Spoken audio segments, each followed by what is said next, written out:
ধরনের আপসীন নেতা, আমাদের সকলের প্রিয় নেতৃত্ব, বাংলাদেশের এই মুহূর্তে সবচাইতে জনপ্রিয় নেতৃত্ব, ভবিষ্যৎ প্রধানমন্ত্রী ইনশাল্লাহ দেশ নায়ক তারেক রহমান এখন বক্তব্য রাখবেন প্রধান অতিথি হিসাবে। বিসমিল্লাহির রহমানির রহিম। আজকের এই 31 দফা আহ, আলোচনা অনুষ্ঠানের আহ, তিন ইভেন্টের সম্মানিত সভাপতিগণ, অনুষ্ঠানে উপস্থিত ঢাকা থেকে আগত প্রশিক্ষকবৃন্দ, বিভিন্ন পর্যায়ের নেতৃবৃন্দ এবং আমার সামনে উপস্থিত গাইবান্ধা, কুড়িগ্রাম এবং নীলফামারী, লালমনিরহাট জেলার এবং উপজেলা পর্যায়ের, পৌরসভা পর্যায়ের সকল নেতৃবৃন্দ, আসসালামু আলাইকুম। আমার মনে হয় বক্তব্য বোধহয় দেবার খুব একটি বিষয় কিছু নেই এখন, কারণ আপনাদের সাথে কম বেশি যারা আমার কাছে কিছু জানতে চেয়েছেন, কথা প্রসঙ্গে যেই ক্লাব বলেছে, আমার মনে হয় বক্তব্যের মূল বিষয়গুলি কম বেশি চলে এসেছে। উপস্থিত প্রিয় নেতৃবৃন্দ, আজকের যে এই অনুষ্ঠানটি কেন আমরা করছি, এটি নিশ্চয়ই আপনারা বুঝতে পারেন। আপনাদের এখানে উপস্থিত আপনারা আজকে যারা আছেন 3 জেলা এবং এই 3 জেলার সকল উপজেলা, পৌরসভা থেকে, ইউনিয়ন পর্যায় থেকে আগত যে সকল নেতৃবৃন্দ আছেন, আপনাদের প্রত্যেকের লম্বা ইতিহাস আছে রাজনীতির, এবং সেই ইতিহাসের একটি বাঁকে এসে আমরা আজকে এই 31 দফার কর্মশালা অনুষ্ঠানটি করছি। এই কর্মশালা অনুষ্ঠানটি কেন করছি, কি তার প্রয়োজন, এটি ভেঙে বলার প্রয়োজন নাই। এই এক কথায় বলতে হলে এই কর্মশালা বা এই 31 দফা, এটি হচ্ছে এই দেশের জন্য, এই জাতির জন্য। এখন বক্তব্য প্রসঙ্গে এসেছে যে আমরা বাংলাদেশ জাতীয়তাবাদী দল কোন প্রেক্ষাপটে, কোন সময়, কেন 31 দফা আমরা জাতির সামনে উপস্থাপন করেছি, সেই বিষয়ে চলে এসছে। সেই বিষয়ে কথা না বলি, প্রিয় উপস্থিতি, প্রিয় নেতৃবৃন্দ, বাংলাদেশ জাতীয়তাবাদী দল, অনেক মানুষ অনেক কথা বলতেই পারে। গণতন্ত্রে বিভিন্ন মানুষ তাদের মতামত দিবে, তাদের শঙ্কার কথা বলবে, তাদের আশঙ্কার কথা বলবে, তাদের মতামত দিবে, এটি স্বাভাবিক। বাংলাদেশ জাতীয়তাবাদী দল একটি দল যার একটি ধারাবাহিকতা আছে, যার একটি লিগেসি বা একটি ঐতিহ্য আছে, যার কোটি কোটি মানুষ, বাংলাদেশের কোটি কোটি, হাজার না, শত না, লক্ষ না, কোটি কোটি মানুষ এই দলটার প্রতি কিন্তু আস্থা রাখে, এই দলটার প্রতি কিন্তু বিশ্বাস রাখে। এই দলটার রাজনৈতিক আদর্শ বলেন, এই দলটার রাজনৈতিক কর্মসূচি বলেন, এই দলটির পরিকল্পনাগুলো বলেন, সেগুলো বাস্তবায়নের জন্য আমরা এই দলটি সৃষ্টির পর থেকে দেখেছি শত শত মানুষ, বিশেষ করে গত 15 বছর আমরা দেখেছি শত শত মানুষ, তারা কিন্তু গুম, খুন, হত্যার শিকার হয়েছেন। হাজারো লক্ষ মানুষ এই দলের ঝান্ডাকে ধরে রাখার জন্য কিন্তু অত্যাচার, নির্যাতন, বহু অত্যাচার নির্যাতন সহ্য করেছেন। দিনের পর দিন, মাসের পর মাস, বছরের পর বছর জেলের পেছনে হোক, শিখের পেছনে হোক, আদালতের বারান্দা হোক, মানুষগুলো ঘোরাঘুরি করেছে। কেন? কারণ তারা এই দলের প্রতি তাদের আস্থা, বিশ্বাস। শুধু যে রাজনৈতিক কর্মী তা না, ভোট প্রদানের মাধ্যমে এই দল জনগণের ভোটে কয়েকবার রাষ্ট্র পরিচালনার সুযোগ পেয়েছে, কয়েকবার তারা রাষ্ট্র পরিচালনা করেছে। কোনোদিন যদি সম্ভব হয়, আপনাদের সকলকে নিয়ে আমি দেখাবো। কি দেখাবো? যতগুলো সরকার, রাজনৈতিক সরকার আজ পর্যন্ত বাংলাদেশ পরিচালনা করেছে, যদি হিসাব নিকাশ করি আমরা, যে জনগণের জন্য, দেশের জন্য বিভিন্ন রকম ভালো কাজ, যাতে জনগণ উপকৃত হয়েছে, দেশ উপকৃত হয়েছে, তার দেখবেন 70% কাজ আপনাদের এই দল করেছে, বাংলাদেশ জাতীয়তাবাদী দল করেছে। কাজেই প্রিয় সহকর্মীবৃন্দ, এই দলের প্রতি কোটি কোটি মানুষের আস্থা এবং বিশ্বাস আছে। কোটি কোটি মানুষ এই দলের বাস্তবায়নের জন্য, শত হাজারো মানুষ লক্ষ্য বাস্তবায়নের জন্য জীবন উৎসর্গ করেছে। এই দেশের রাজনৈতিক বলেন, এই দেশের অর্থনৈতিক ক্ষেত্রে বলেন, বিভিন্ন সংস্কার এর ভিতরে বাংলাদেশ জাতীয়তাবাদী দল সম্পন্ন করেছে। কাজেই আমি, থাকতে পারে আমাদের বিভিন্ন লিমিটেশন, থাকতে পারে বিভিন্ন লিমিটেশনের কারণে আমরা হয়তো যতটুকু বলেছি ততটুকু আমরা হয়তো অর্জন করতে পারিনি, কিন্তু তারপরেও দেখেন, বাকশাল থেকে বহুদলীয় গণতন্ত্র, দুর্ভিক্ষ থেকে খাদ্যে স্বয়ংসম্পূর্ণতা অর্জন করে বিদেশে খাদ্য রফতানি, এই দেশের, এই যে এখানে আমরা আলোচনা করেছি খাল খনন নিয়ে, এই দেশে খাল খননের মাধ্যমে কৃষকের পানির সমস্যার সমাধান করা, এই দেশের খাল খননের মাধ্যমে কৃষিতে একটি সংস্কারের প্রবর্তন করা, এই দেশের নারীদের শিক্ষার ব্যবস্থা, ফ্রি শিক্ষার ব্যবস্থার মাধ্যমে যে নারীদের এম্পাওয়ার্ড করা, শিক্ষিত করে গড়ে তোলা সমাজের একটি অর্ধেক অংশকে, এই দেশের অর্থনীতিকে শক্তিশালী করার জন্য বিদেশে কোটি কোটি মানুষের কর্মসংস্থানের উদ্যোগ গ্রহণ করা,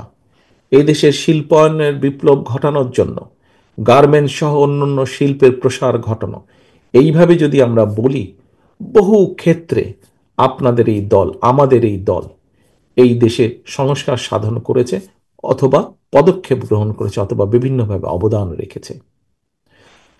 সেজন্যই প্রিয় সহকর্মী বৃন্দ, কেউ কেউ বিভিন্ন কথা বলতেই পারেন যে বিএনপি এটা করবে কিনা, ওটা করবে কিনা। আমরা যে করব তার সবচেয়ে বড় প্রমাণ হচ্ছে আমরা চেষ্টা করেছি অতীতে ভালো কাজগুলো করতে, সেজন্যই আমরা ইনশাল্লাহ আমরা ভবিষ্যতেও সেই কাজগুলোই করব। আমরা করেছি বলেই করব। এবং আরও একটি বড় কারণ হচ্ছে আমরা করব, আমাদের এই কমিটমেন্ট আমরা জনগণের সমর্থন নিয়ে আল্লাহর রহমতে সরকার গঠনে সক্ষম হলে আমরা যে করব, তার সবচেয়ে বড় কারণটি হচ্ছে আমরা এই দেশের ২০ কোটি মানুষের সামনে সেই কমিটমেন্ট দিয়েছি। সেই কমিটমেন্ট দিয়েছি যে আমরা আমাদের এই ৩১ দফা আমরা বাস্তবায়ন করব, আমরা বাস্তবায়নের সুযোগ পেলে পরে। প্রিয় সহকর্মীবৃন্দ, এইটি যে বাস্তবায়ন করব তার অন্যতম আরেকটি কারণ হচ্ছে আমরা এমন একটি সময় দেশ এবং জাতির সামনে ৩১ দফা উপস্থাপন করেছি যখন কেউ স্বৈরাচারের বিরুদ্ধে, স্বৈরাচারের রক্তচক্ষুকে উপেক্ষা করে কথা বলার সাহস রাখত না, সাহস করত না। সেই স্বৈরাচারের বিরুদ্ধে রক্তচক্ষুকে উপেক্ষা করে আমরা বলেছি আমরা তত্ত্বাবধায়ক সরকার প্রবর্তন করব। সেই স্বৈরাচারের রক্তচক্ষু উপেক্ষা করে আমরা বলেছি আমরা এই দেশে উচ্চকক্ষ বিশিষ্ট সংসদে একটি কক্ষ তৈরি করব। এরকম আরো অনেকগুলো কথা, ৩১ দফার মধ্যে অনেকগুলো কথা আমরা সেই স্বৈরাচারের রক্তচক্ষু উপেক্ষা করে বলেছিলাম। প্রথমেই আমি বলেছি প্রত্যেকটি মানুষ গণতন্ত্রের ছায়াতলে, প্রত্যেকটি মানুষ তার নিজস্ব মতামত বক্তব্য রাখতেই পারে, ভিন্নতা থাকতেই পারে আমাদের সাথে, মত পার্থক্য আমাদের সাথে থাকতেই পারে, সেটি কোনোই সমস্যা না। জনগণের স্বার্থে, দেশের স্বার্থে বিএনপি সব সময় রাজি আছে যে কোনো কাজ করতে। আমাদের ৩১ দফার মধ্যেও আমরা বলেছি যে এটি শেষ নয়, এর সাথে যদি, এর ভেতরে যদি ভালো কিছু কেউ প্রস্তাবনা দেন, নিয়ে আসতে পারেন, অবশ্যই আমরা দেশ এবং জনগণের স্বার্থে সেটি গ্রহণ করব। আমারটাই আমি রাখবো, কারোটা আমি গ্রহণ করব না, এটি আমাদের কথা না, এটি আমাদের পরিকল্পনাও না। আমরা অবশ্যই বারে বারে বলছি, প্রতিবার আমরা বলছি, দেশের জন্য, দেশের মানুষের স্বার্থে, বেটার কিছু, ভালো কিছুর জন্য যদি ভালো কিছু কেউ নিয়ে আসেন, অবশ্যই আমরা সানন্দে সেটি গ্রহণ করব। প্রিয় সহকর্মীবৃন্দ, আজকে এই যে আমরা অনুষ্ঠানটি করলাম, এখানে আমাদের লালমনিরহাটের সভাপতি, আমাদের রংপুর বিভাগীয় সাংগঠনিক সম্পাদক, ওনার বক্তব্যে কয়েকটি প্রস্তাবনা দিয়েছেন।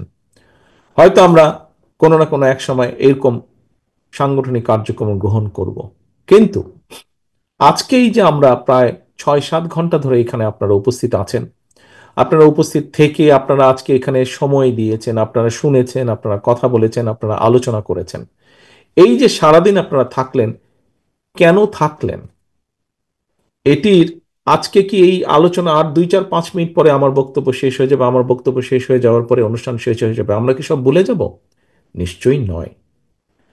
আজকে আমার দায়িত্ব ছিল ঢাকা থেকে যে সকল নেতৃবৃন্দ এসেছেন প্রশিক্ষক এসেছেন, ওনাদের দায়িত্ব ছিল আমার থানা পর্যায়ে বা উপজেলা পর্যায়ে, পৌরসভা পর্যায়ে, ইউনিয়ন পর্যায়ে আমাদের যে সকল নেতৃবৃন্দ আছেন, আমরা আপনাদের সামনে তুলে ধরেছি 31 দফার প্রত্যেকটি বিষয়। আপনাদের নিজেদের মনে অনেক কিছু জিজ্ঞাসা ছিল 31 দফা নিয়ে, সেগুলো আপনারা তাদেরকে জিজ্ঞেস করেছেন, সেগুলো আপনারা অনেকে আমাকেও জিজ্ঞেস করেছেন। আমরা যতটুকু বিশ্বাস করি, যা জানি, যা করতে চাই, আপনাদের সামনে সেই কথাগুলো তুলে ধরেছি। এখন প্রিয় সহকর্মীবৃন্দ, দুলু সাহেবের প্রস্তাবনা অনুযায়ী হয়তো এখনই পরীক্ষা নিতে যাচ্ছি না, হয়তো বা আমরা পরীক্ষা নেব, এরকম একটি চিন্তা ভাবনা যখন উনি দিয়ে দিয়েছেন মাথায়, সেই চিন্তা ভাবনা আজ না হলেও কাল না হলেও পরশু হয়তো সেটি বাস্তবায়নের দিকে আস্তে আস্তে এগোবো আমরা। কিন্তু তার আগে পর্যন্ত আপনাদেরকে কিন্তু বসে থাকলে চলবে না। এই যে একটি স্লোগানের কথা উনি বলেছেন, যে স্লোগানটা আমি দিয়েছিলাম, take back Bangladesh, take back বাংলাদেশের সামান্য একটি অংশ অর্জিত হয়েছে, সম্পূর্ণভাবে কিন্তু এখন আমরা অর্জন করতে সক্ষম হয়নি। আমার দেশের মানুষ যখন তার রাজনৈতিক অধিকার প্রয়োগ করতে পারবে, যখন আমরা বলতে পারবো এই দেশের মানুষের রাজনৈতিক অধিকার কম বেশি প্রতিষ্ঠিত হয়েছে, আমার দেশের মানুষের অর্থনৈতিক স্বাধীনতা যখন কম বেশি প্রতিষ্ঠিত হয়েছে, তখনই আমরা বলতে পারবো শুধু স্বৈরাচার পালিয়ে গেছে, টেক ব্যাক বাংলাদেশের একটি সামান্য অংশ অর্জিত হয়েছে। এখনো কিন্তু বহু পদ বাকি, বহু কিছু অর্জন করা বাকি।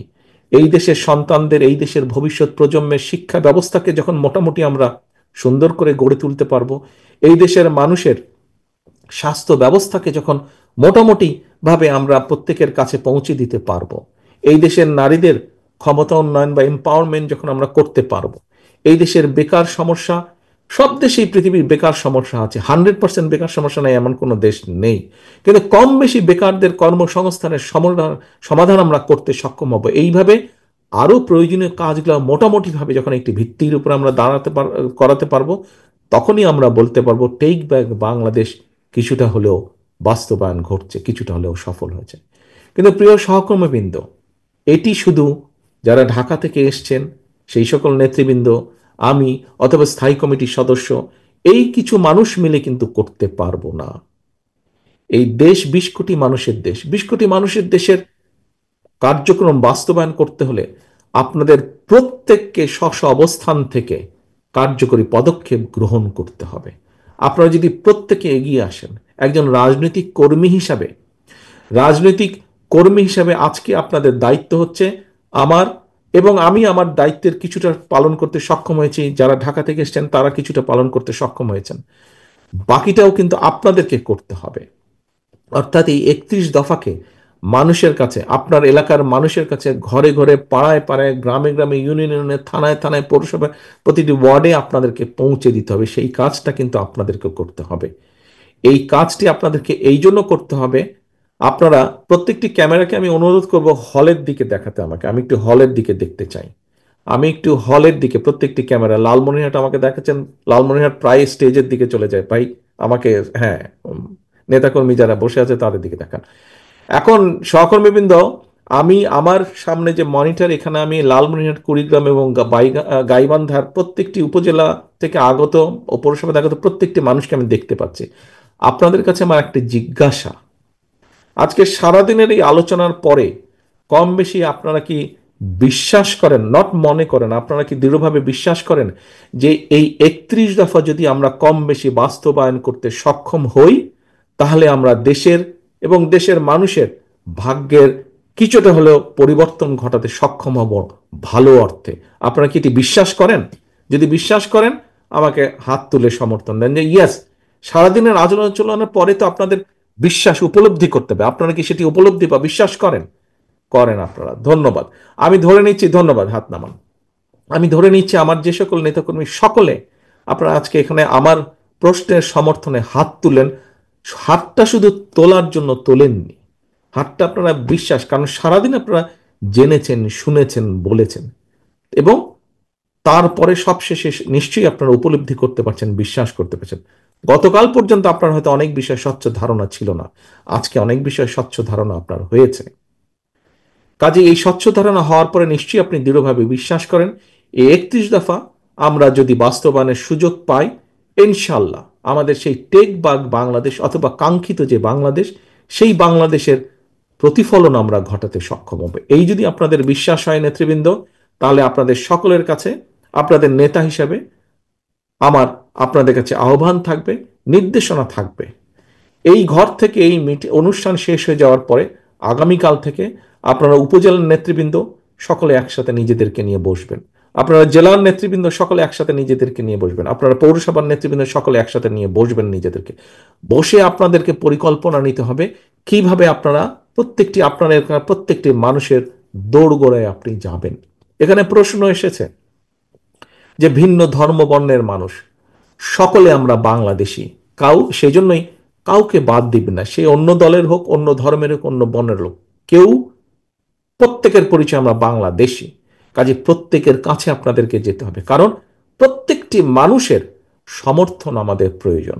যত বেশি সংখ্যক মানুষের সমর্থন আমরা অর্জন করতে সক্ষম হব, তত ভালোভাবে আমরা এই 31 দফাকে বাস্তবায়ন করতে সক্ষম হব, তত শক্তিশালীভাবে আমরা এই 31 দফাকে বাস্তবায়ন করতে সক্ষম হব। প্রিয় সহকর্মীবৃন্দ, প্রিয় নেতৃবৃন্দ, আজকে আসুন এই অনুষ্ঠানের পরে আমরা প্রতিটি মানুষ আজকে আমরা প্রতিজ্ঞা গ্রহণ করি যে বিগত 15 বছর মুক্তিযুদ্ধের পর থেকে বিভিন্ন সময় গণতন্ত্র যখন হারিয়ে গিয়েছিল, সেই সময় আপনাদের এখানে বহু মানুষ আছেন যারা গণতন্ত্রের সংগ্রামে, গণতন্ত্র পুনরুদ্ধারের সংগ্রামে আপনারা নিজেদেরকে জড়িত রেখেছিলেন। গত 15 বছর আপনারা প্রায় প্রতিটি মানুষ বিভিন্ন নির্যাতিত হয়েছেন, অত্যাচারিত হয়েছেন। কেন? কারণ একটি, এই দেশের মানুষের রাজনৈতিক অধিকার, এই দেশের মানুষের অর্থনৈতিক অধিকারকে প্রতিষ্ঠিত করার জন্য। একজন রাজনৈতিক কর্মী হিসাবে, একটি রাজনৈতিক দল হিসাবে আমাদের সবচেয়ে বড় অর্জন, সবচেয়ে বড় পাওনা হচ্ছে যখন আমরা দেখি আমাদের মিছিলের লাইন অনেক লম্বা পিছনে, যখন আমরা দেখি মানুষের সমর্থন আমাদের এই দলের পেছনে, তখনই সেটি হচ্ছে আমাদের সফলতা, সেটি হচ্ছে আমাদের অর্জন। কিন্তু সহকর্মীবৃন্দ, এই অর্জন, এই সফলতা যদি অর্জন করতে হয়, এখনো কিন্তু অনেক পরিশ্রম করতে হবে। একজন কথা প্রসঙ্গে একটি বলেছিলেন প্রশ্নে যে অদৃশ্য শক্তি, আমি আজকে থেকে 8 মাস আগে বলেছিলাম আপনাদেরকে, নিশ্চয়ই অনেকেই সেই মিটিং উপস্থিত ছিলেন, যে আমাদেরকে অদৃশ্য শক্তির বিরুদ্ধে যুদ্ধ করতে হবে। বুঝেছেন কেন 8 মাস আগে আমি কথাটাই বলেছিলাম? আজ সেটি প্রমাণিত হচ্ছে সত্য। কাজে সেই অদৃশ্য অনেক শক্তি, কিন্তু অদৃশ্য অনেক শত্রু বা প্রতিপক্ষ কিন্তু আজ আস্তে আস্তে দৃশ্যমান হচ্ছে। আমরা যদি আমাদেরকে ঐক্যবদ্ধ না করি, আমাদের ভিতরে কেউ যদি কিছু কিছু কাজ করে থাকে যেগুলো জনসমর্থনযোগ্য নয়, তাহলে তাদের বিরুদ্ধে ব্যবস্থা নিতে হবে, তাদেরকে সরিয়ে দিতে হবে, তাদের সাথে সম্পর্ক রাখা যাবে না। আমরা যদি এই কাজগুলো না করি, আমরা যদি নিজেরা ঐক্যবদ্ধ না হই, প্রিয় নেতৃবৃন্দ, আমরা তাহলে আমাদের 31 দফা বাস্তবায়ন করতে হয় পারবো না। যদি 31 দফা বাস্তবায়ন না করি, তাহলে আপনার যে গত 15 বছর ধরেন, 15 বছরকেই যদি আমরা ধরি, 15 বছরের যে আপনার ত্যাগ, 15 বছর যে আপনার উপরে অত্যাচার, নির্যাতন, যে কষ্ট, সকল কিছু বৃথা হয়ে যাবে। শুধু লালমনিরহাট, শুধু কুড়িগ্রাম, শুধু গাইবান্ধা নয়, বাংলাদেশের 64টি জেলার আমার প্রতিটি নেতাকর্মীর কষ্ট বৃথা হয়ে যাবে, অত্যাচার, নির্যাতন বৃথা হয়ে যাবে। কাজে আসুন, যে কোনো মূল্যে আজকে আমাদেরকে ঐক্যবদ্ধ হতে হবে, আমাদেরকে নিজেদের ভেতরের ঐক্যকে সুসংগঠিত করতে হবে। যে কোনোভাবে আমাদেরকে কোনো অশুভ যদি কিছু থাকে, তাকে আমাদের দূরে সরিয়ে দিতে হবে, তাকে আমাদের দূরে সরিয়ে দিতে হবে, সেই জিনিসটাকে, সেই ব্যক্তিকে আমাদের দূরে সরিয়ে দিতে হবে, দিয়ে আমাদেরকে সামনে এগোতে হবে। কারণ আপনি নিজেই তার সাক্ষী। কেন তার কারণ? আপনি নিজেই তার সাক্ষী। আপনি বের হলে, আপনি আপনার এলাকা থেকে বের হলে মানুষ আপনার কাছে ছুটে আসে, ভাই দেশের কি অবস্থা, কি হবে। মানুষ কোনো বিপদে পড়লে আপনার কাছে ছুটে আসে। কেন? আপনি একজন বিএনপি নেতা। এই অভিজ্ঞতা আছে না আপনাদের? কম বেশি সবার আপনাদের এই অভিজ্ঞতা আছে। আপনার এলাকার মানুষ, আপনি বের হলে এলাকার মানুষ আপনাকে সালাম দিচ্ছে, আপনার কাছে জানতে চায়, ভবিষ্যৎ সম্পর্কে জানতে চায়। কেন? কারণ আপনি এবং আপনার মাধ্যমে আপনার যে এই প্রিয় দল, বাংলাদেশ জাতীয়তাবাদী দল, এর উপরে মানুষ আস্থা রাখে, বিশ্বাস রাখে। কাজে মানুষের এই আস্থা বা বিশ্বাসকে কোনোভাবেই আমরা নষ্ট হতে দিতে পারি না। এবং তখনই আমরা সক্ষম হব এই আস্থা এবং বিশ্বাসকে ধরে রাখতে, যখন আমরা আমাদের নিজেদের ঐক্যকে সুদৃঢ়ভাবে ধরে রাখতে পারব। প্রিয় সহকর্মীবৃন্দ, আপনাদের সকলকে ধন্যবাদ, আপনারা আজকে এই অনুষ্ঠানে, কর্মশালায় যোগদান করেছেন। কিন্তু এই কর্মশালার কার্যক্রম বা আপনাদের আজকের সারাদিনের পরিশ্রম তখনই সফল হবে যখন আপনি আপনার এলাকার প্রতিটি ঘরে আপনার এই 31 দফাকে আপনি পৌঁছে দিতে পারবেন। আসুন আজকে এই কর্মশালার আমাদের প্রতিজ্ঞা হোক, আমরা আমাদের এই 31 দফা আমাদের প্রত্যেকের স্ব এলাকার প্রত্যেকটি মানুষের ঘরে, প্রত্যেকটি মানুষের দল মত ধর্ম বর্ণ নির্বিশেষে প্রত্যেকটি মানুষের কাছে আমরা নিয়ে যাব। আমাদের সবচেয়ে বড় পরীক্ষক হচ্ছে বাংলাদেশের জনগণ। রাজনৈতিক দল হিসাবে আমাদের সবচেয়ে বড় পরীক্ষক হচ্ছে জনগণ। সেই জনগণের কাছে আমাদেরকে পরীক্ষা দিতে হবে।